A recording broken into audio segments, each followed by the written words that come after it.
This video ends when I find a 5-star book. My goal is to read 50 books this year, which means I have to average around 4 books a month. January I read 3, February I read 2, and it is March. So the goal is to read at least 6 books, and I thought doing a kind of challenge video where I literally can't stop reading until I find a 5-star book would help me achieve that monthly goal. So that's what we're doing this week. I think it's important to note that maybe everyone's 5-star scale is a little bit different. My personal one used to be way more intense than it is now, to the point where I would rate books 4.9 instead of 5 stars because I love them, but I just thought 5 stars had to be so special and set apart, which I now realize that is what the 6-star category is for. There is one book in my 6-star category. So for me, a 5-star simply means I loved it, I'm still thinking about it, I love the characters, I love how it's written, and basically it's a 10 out of 10 from me. So let's find our 5-star book. My Kindle is literally stacked right now with books from the library. If you don't know, now you know, and this will literally save you so much money. Download the Libby app if you have a library card, or else literally go to the library, get a library card, and then download the Libby app. It basically is the library but on your phone, and if you have a Kindle, you can send it to your Kindle. So I currently have a bunch of books that are on my TBR on my Kindle from the Libby app, so I didn't pay for any of them. I think the first book for this video that I want to start with is a sequel to a book I read in January by Vari McFarlane, who is becoming a constant rotation of authors that I've been reading. The book I read in January by her is called Who's That Girl, and the second book is You Belong With Me, and they were written years apart. You Belong With Me is basically, I read literally like 2 pages so far. It seems to be a continuation. The prologue is like the epilogue of the first book, so you go immediately back to the same storyline as the first book, which is kind of crazy considering how many years. I think it was like 6 years in between both books. I think that's the book I'm going to start on just because I feel like I know the characters. I haven't been in a huge reading mood recently, and I want to kind of warm myself up to reading, so going back to familiar characters is always a good idea. It is raining literally all week in LA, which is very rare, so it feels like a perfect week to get cozy and read. And we're starting strong with You Belong With Me.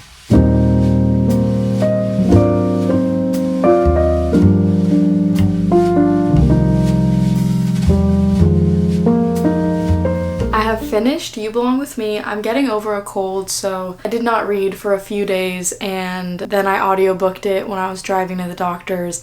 And now I'm realizing audiobook is the hack of the century for me, because sometimes I feel so fatigued I don't want to read words, but I still want to listen to a story. So if I'm walking at the gym or outside and then going to the doctor's, driving in my car, I feel like it's easier for me to engage in activity when I'm engaging in a story because I feel more alert. So that's my current hack, and I think it's going to make me read books so much faster. I'm sure there's debate on if listening to an audiobook counts as reading. I personally think I would have a year ago said it doesn't count, and now I think it does, because you're still choosing to listen to a story that someone wrote and someone's just speaking it to you orally, which is how people would like read the Bible back in the day. They would listen. So I don't know. That's my argument. I'm giving this book a 3.5, which is kind of disappointing. This, like I said earlier, was a sequel to Who's That Girl by Vari McFarlane, and basically you follow Edie and Elliot, who are trying to make their relationship work while Elliot is one of the most famous actors in the world and Edie's just a normal girl. And it doesn't feel cringe like that trope sometimes can feel. And I don't mean this harshly at all. I just felt like it didn't need to be written. Who's That Girl feels like it was just a good book. I think I gave it a 4 or 4.5. I just don't think that a whole book had to be dedicated to them again, because it just felt redundant. Like the same things that were going on in the first book carried on into the second, and it was like same things were not getting resolved. But I think Vari McFarlane is such an incredible author that I was still engaged and still wanted to keep listening / or reading at night. It's raining still, as it has been all week. My son is curled up in a ball. Let me show you my outfit. I haven't left the house in like 2 days, so mind you that like this isn't an outfit that I'm going out in, but I kind of love it even though it's really random. It's stripes on stripes, which is kind of crazy. These stripes are going this way and these are going that way. But why do I love it? I just feel cozy. It's giving cozy vibes. Book number 2, I'm actually very excited about because, actually, am I excited? My best friend Meredith told me to read it, and her and I low-key have very different reading tastes. So she loved this book, I think gave it a 5-star. So either our tastes are gonna align for this, or I'm fumbling myself and this video is just gonna keep on going. The book is, let me pull it up because I have it on my Kindle right now. 1-Star Romance by Laura Hankin. I don't know what it's about. I really don't know anything about this book, but based on the cover, let's just assume he's reading a book about her or her own book and rates it a 1 star, and then they fall in love. Let's see. Put a finger down if you got your fiance sick. I'm so sick. I'm suffering. I'm in a striped fit and he's in a blue outfit. What's the difference between a blue outfit and a black outfit? Do you say blue outfit for both? Blue fit. Bluey. I'm going to read this, but you know what I have to do first before we get nice and cozy? I'll count you down with me. 3, 2, 1. I've never actually done like a full in-depth coffee tutorial of my daily coffee on YouTube, so you're getting it today. First and foremost, I use lactose-free organic milk. My favorite is lactose-free pasture-raised milk. This is 2%. I think whole tastes better, but this is ingredient number 1. Ingredient number 2 is vanilla bean infused maple syrup. It is literally just organic maple syrup that they infuse real vanilla beans that are floating in the bottle into, and it is incredible. Literally tastes like vanilla syrup, but it's refined sugar free. 10 out of 10. I get this at Whole Foods. Next ingredient is ice. I personally use a lot of ice. If you don't like a lot of ice, don't use a lot of it. And the most important ingredient for making coffee at home that actually tastes good and makes you want to drink it is the beans you use. These are my absolute favorite.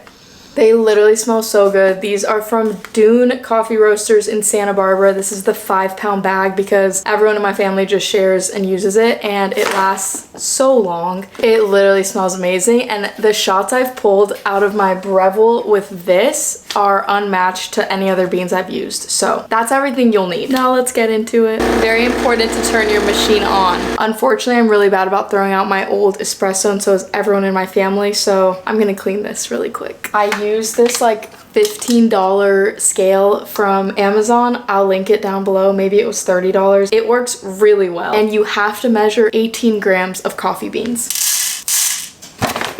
Oh, that's literally perfect. 17.9. This goes into the espresso machine. I grind at 12, but every Breville and coffee bean and everything's different. You have to figure out what pulls the best shots for you. That's what I grind at. Apparently you're supposed to tamp it with about 30 pounds of weight. I couldn't tell you how to figure that out. This is what I do, and it's probably very wrong. I use this different tamper that's like kind of automatic. I don't know. And then I go down once, like very light. Then I get the tamper that comes with the Breville, and I really tamp this time. And then you put it back in the machine and pull your shot. Where the heck is my little espresso thing? I like to measure it beforehand to see if I get in the 36 gram range. I like anything from 32 to 40.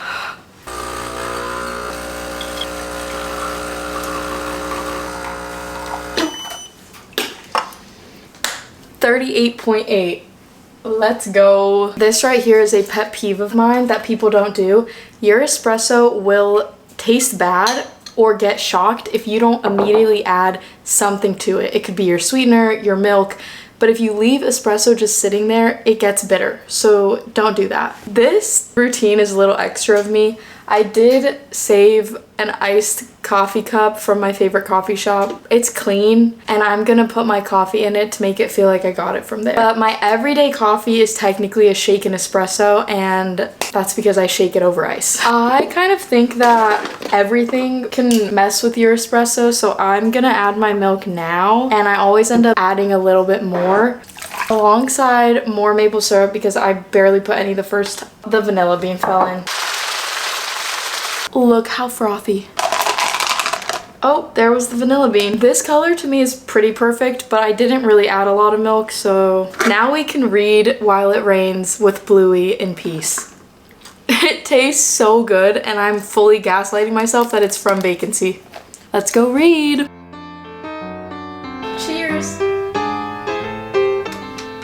let's start this book. Okay, right off the bat, first chapter, Natalie, whoever Natalie is 24. I am 24. I feel like books never have a 24-year-old in it. They're always 21 or 35. I'm excited. Everybody's gotta run, and ain't nobody gonna hold you, and everybody needs someone. So far, I am loving this book so much. Natalie is 24. She's an aspiring writer. I just feel like I really relate to the writing aspect. I'm not aspiring right now, but writing has always been my little thing since I was literally a child. I would write poetry, and it's just cool to see the inner thoughts of a fellow aspiring writer. I don't try to go along, I don't say I never told you, but when you wake up tomorrow and your heart ain't feeling right, I love to steal up all those. You guys have to see how perfect Bluey looks right now. You little angel. Are you an angel? It's crazy for my brain to think that he lived in just rancid conditions at a shelter, and now he gets to sleep in bed with me every night. And makes my heart so sad for all the dogs that are still at that shelter. Like, I need to open a rescue. I finished One Star Romance and I read like the first paragraph of the acknowledgements. This is her first romantic comedy, so that gives me like grace, I guess, in my heart towards my rating now. I just have a few reasons that I didn't love this book. The first is it was written in third person, which is how Vari McFarlane writes her books, and I personally prefer a book to be not written that way, but I don't even notice it with Vari McFarlane's writing because she stays in like one character's mind pretty much the whole time, even though it's third person. This book, I just wish I was inside Natalie's brain and not just a third POV. Basically, you follow Natalie, who's this aspiring writer. She writes her debut novel, and at the wedding of her best friend, the man that she's walking down the aisle with, she finds out he gives her book a 1-star review on Goodreads, and that all unfolds like very quickly. And so my favorite part of the book was her age being in her mid-20s, and then every few chapters it jumps like a few months to a couple years later, and by the end of the book she's like 37. So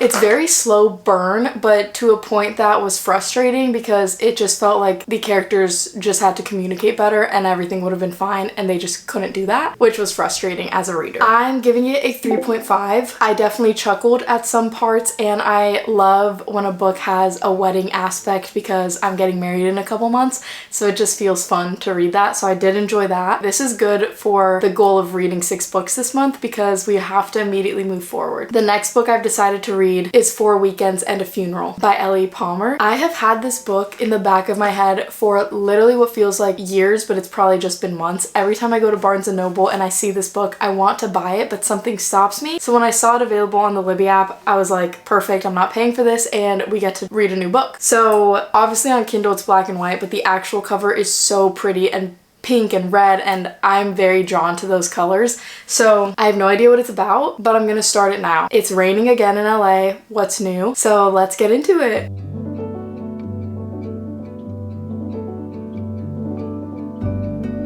This is a fire first line, I feel like, for a book. When I learn I'm still dating Sam Lewis, I'm at his funeral. I'm intrigued at the jump.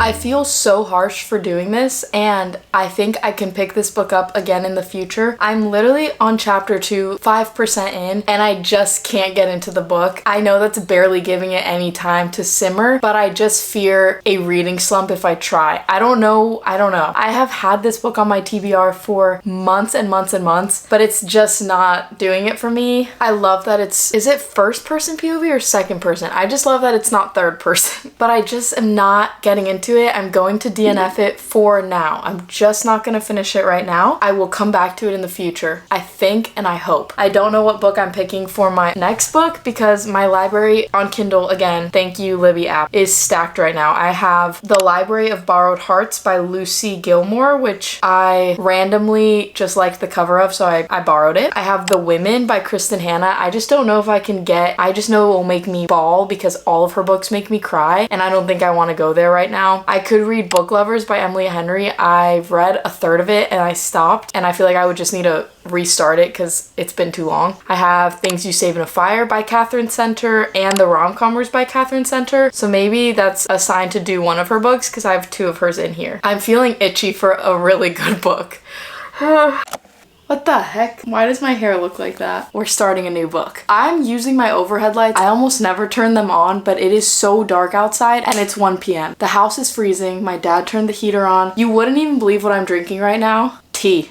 I'm drinking tea because it's so cold. This is peppermint tea. Lyndon actually made me this mug and this is my thumbprint. It's a perfect little mug, but it's freezing in LA. I'm wearing a grout fit and it just feels like the vibes couldn't be cozier. Let me show you my socks. I have a cherry sock and a strawberry sock. I read a page of The Library of Borrowed Hearts and I immediately decided it's not time to read that book. And then I decided on The Rom-Commers by Catherine Center. This just feels like the vibes I need. I don't really know what's going on, but I know that I love Catherine Center, and oh my gosh, this is another Meredith recommend. Meredith told me she read this and literally gave it a 5-star. So although the last 5-star recommendation ended up being a 3.5 from me, I feel high hopes about this because I have rated Catherine Center's books 5 stars, 4.9, and 5 stars. It just stopped raining, but it's so gloomy outside. It looks like it's almost nighttime. I'm gonna read at my reading nook and hopefully just get lost in the story.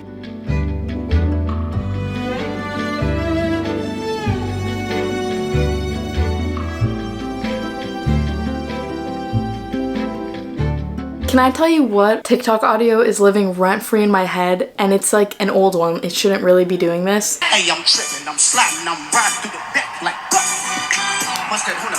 That is like playing nonstop in my head. Two things before we get into the reading stuff. One, what do we think of my hair? I never wear it like this. It's literally just, it's just a little tie and then the front pieces are out. Two, this lip oil has lasted me probably a year and a half. Not that I use it all of the time, but I put it on to film. I use this in replacement of chapstick sometimes and it's literally so hydrating. Merit lip oil, just throwing it out there. I finished The Rom-Commers and while reading it, I thought to myself, this is going to be a high rating, but I didn't think it would be a 5-star. And it wasn't until the epilogue that I realized this is a 5-star book. This is what the epilogue looks like. I forget why I love Catherine Center's books so much, and it's because they all end up having such a deep meaning that makes you feel so grateful for life. Even the twists and the turns and the ups and the downs, how everything works together. I feel like all of her books end on such a note like that, and not that it's like this happily ever after and everything's perfect, but that's almost the point of all her books. There's something that isn't perfect happily ever after, whether it's a health thing or a loss or X, Y, and Z, but you realize the beauty in gratitude, which sounds almost so vague and ethereal, but I'm so serious. I always feel so grateful for my life when I finish her books. I also just loved the setting of The Rom-Commers. You follow this girl named Emma, which I realized I think my favorite name for a girl character in a book is Emma. It's just so simple and beautiful, and I just loved that her name was Emma. She moves to LA to co-screenwrite a rom-com with her absolute favorite, most famous screenwriter in Hollywood. And there's a little love that goes on. Emma had never left home really. She was the primary caretaker for her father, so there's just so many levels and depths, and the scenery of being in Hollywood doing screenwriting, it felt so well written and it didn't feel cheesy, although it sounds like it should be cheesy. I just loved the epilogue so much. Catherine Center never fails to make me feel grateful for my life. Genuinely just everything about this book. My favorite genre of movie is rom-coms, so seeing them like write that and then also experience very rom-com-y things in the book, but it just didn't feel cheesy. It felt so cute. I literally just, I don't have anything bad to say. I guess this video can end because I found a 5-star book. Also, the way that the epilogue is written reminds me of the ending of Another Cinderella Story, or A Cinderella Story, the one with Chad Michael Murray and Hilary Duff. The way that movie movie ends where she's like talking about her life and what has happened. That is the same exact vibe I got when I read the epilogue. Like, let me give you an example. Okay, I'm realizing I can't read you any of the epilogue without spoiling the story, so I'm not going to, but it reads just like the ending of that movie, and that is literally one of my favorite movies. I'll read you this quote because it's really cute. When I saw the photo, I said, "This is the only time I've ever liked my hair," and blank said, "That's okay, I like it enough for both of us." I put a blank just to keep you in the mystery. 5 stars. That means in March so far, we have read 4 books. Wait, just kidding. I DNF'd one. You Belong With Me, 1-star romance, and the rom-commers. Okay, so I have 3 more books to read. So if you see another reading vlog from me, that's why. Thank you for watching. If you want to know the main thing I've been doing with my life, it is wedding planning because we get married in 2 months, and I have a couple vlogs of wedding diaries if you want to watch those. I love you guys. I'll see you soon. Bye, my pookies.